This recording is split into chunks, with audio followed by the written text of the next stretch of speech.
Salut la compagnie, c'est Jude Melon, et aujourd'hui dans un ciné critique, je vais vous parler d'un film français sorti en 1963, Le Feu Follet, réalisé par Louis Malle. C'est le 5e long métrage que je vois du monsieur. J'en ai parlé de 2 autres sur la chaîne, à savoir Ascenseur pour l'échafaud, que j'avais vraiment beaucoup apprécié, et Zazie dans le métro, un peu moins, mais il y avait des choses intéressantes. J'en ai vu 2 autres, que je n'ai pas encore évoqué. Au revoir les enfants, souvenir d'adolescence qui m'avait énormément traumatisé, qu'il faudra que je revoie un jour.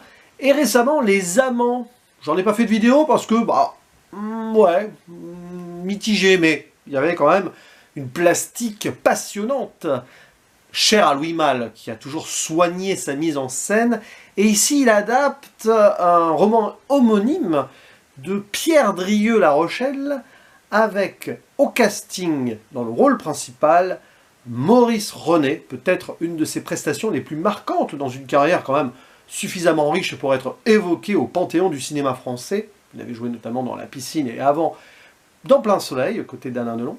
À ses côtés, ici, nous avons plein d'actrices et d'acteurs, dont certaines et certains ont ou joueront avec Louis Malle par la suite.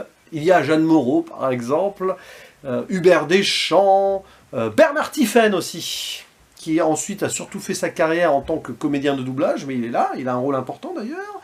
Nous avons Romain Bouteille, également Alexandra Stewart, ou encore Henri Serre, et d'autres que je ne vais pas forcément mentionner. Ah oui, une quand même, dessin particulier, parce que elle apparaît au début, gros plan sur son visage, une certaine Lena Scarla, qui n'a pas fait grand-chose avant et après, et dont on ne trouve aucune information sur Internet.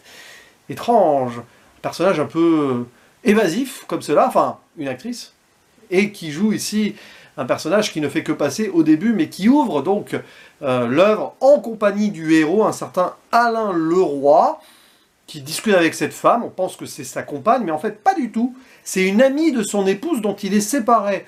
C'est une amie très proche, disons-le.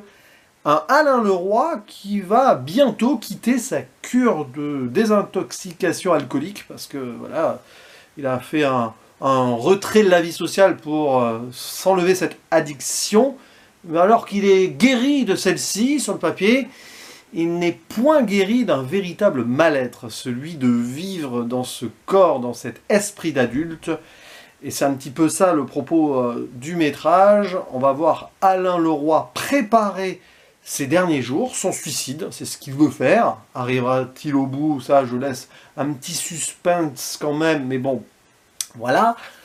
Et donc, avant de potentiellement se supprimer, il décide de retourner sur Paris pour revoir certains de ses camarades d'avant, sous forme de nostalgie peut-être, ou leur dire adieu.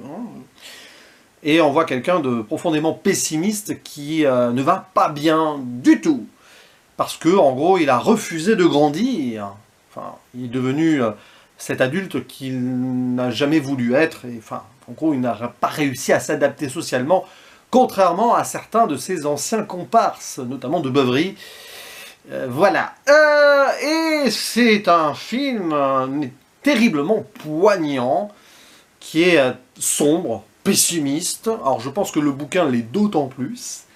Louis Malle, ici, a pris donc le propos de base et en a fait une véritable œuvre cinématographique intense qui prend son temps et qui jouit d'un magnifique noir et blanc d'époque, mais il y avait déjà une esthétique encore plus marquée dans Ascenseur pour l'échafaud, par exemple. Je fais juste ce comparatif-là.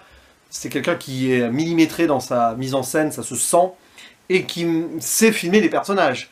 Cette première séquence où on voit les regards, etc., est assez bluffante, tant et si bien qu'on se demande pourquoi l'actrice Lena Scarla, que j'ai trouvée extraordinaire là, sur ce petit début, n'a jamais rien fait derrière. Peut-être pas, elle n'a pas eu envie, sûrement, je ne sais pas.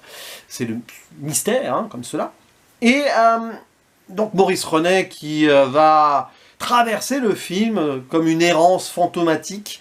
C'est comme s'il était déjà mort depuis qu'il est devenu adulte quelque part, pas pour rien qu'il s'est noyé un petit peu dans l'alcool et qu'il a refusé un peu la réalité. Et là, une fois remis dans cette réalité, débarrassé de cette addiction, de cette évasion possible, il en peut plus. C'est quand même assez gravissime comme tristesse que nous avons là. C'est clairement l'un des films les plus tristes et négatifs sur le papier, voilà, que j'ai pu voir ces dernières semaines, voire ces derniers mois. C'est pas joyeux, quoi. Mais quand même, ça nous permet une réflexion sur la vie et justement certaines personnes qui, dans un contexte social un peu bourgeois, ne peuvent pas faire face à la réalité si elles sortent donc des petits à côté mondains. Et pourtant, les gens qu'ils croisent, alors soit sont restés dans ce petit monde, à un moment il y a une scène vers la fin de dîner, on sent que c'est très artificiel tout ça, mais bon, il y en a une qui est devenue artiste, qu'il était peut-être déjà, enfin elle est restée, le personnage de Jeanne Moreau qui fricote un petit peu avec certaines substances aussi, et par contre, la première personne qu'il rencontre dans son road trip vers Paris, si vous voulez, c'est, alors je sais plus le nom, un certain Dubourg, joué par Bernard Noël, qui lui s'est casé. Il est devenu un vrai adulte avec une épouse, des enfants, et il vante un petit peu cette réussite-là à son ami, mais celui-ci, vraiment, il n'a pas envie, hein, ça se sent. Et puis il y a aussi ce personnage là, du jeune homme, joué par Bernard Tiphaine, qui apparaît dans un bar au début, avec le contexte de la guerre d'Algérie qui est mis en avant, histoire de recontextualiser un roman qui se déroule dans les années 20-30, ici donc un film qui est dans son époque, et qu'on va retrouver à la fin avec notre héros. Ensemble ils vont s'échapper de ce dîner, et ce jeune, en qui d'ailleurs Alain se reconnaît, quelques années auparavant, hein, va essayer de comprendre pourquoi celui qui pourrait devenir agit ainsi. C'est intéressant.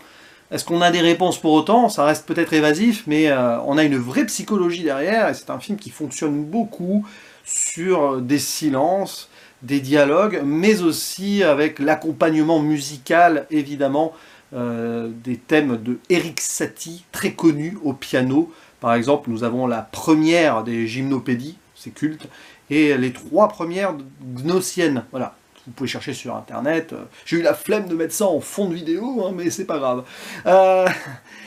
C'est vraiment quelque chose, en tout cas, de fort, de percutant, et oui, ça fait réfléchir. Alors, évidemment, on n'est pas forcément dans ce contexte, on a évolué dans la société, mais je pense que cette forme d'aliénation face à ce monde d'adultes est d'autant plus fort, et on n'est pas forcément dans ce milieu un peu dandy bohème, là, mais, oui, ça peut, du coup, faire cogiter sur ce passage des rêves adolescents-enfants à l'âge adulte, qui est forcément ici désabusé.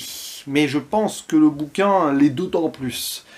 Ça ne donne pas forcément envie de le lire, ou du moins pas forcément dans un contexte hasardeux, mais bon. Et c'est tout ce que j'avais à dire. Alors, petite précision, à un moment, au milieu de la vidéo, vous avez peut-être remarqué, il y a eu une mini coupure. Alors, ça reste un procédé critique, c'est juste que j'ai dû changer de batterie. Mais voilà, donc oui, il y a un montage incroyable. Mais bon, par là, j'ai collé ça avec Windows Movie Maker en 2.2. Bref, à vous la parole, n'hésitez pas à dire ce que vous pensez de ce film, Le Feu Follet, qui a récemment été ressorti, restauré grâce à Malavida. Donc c'est pour ça aussi que je le mets en avant. Peut-être encore diffusé dans certains cinémas. Et je vous dis à la prochaine. Ciao.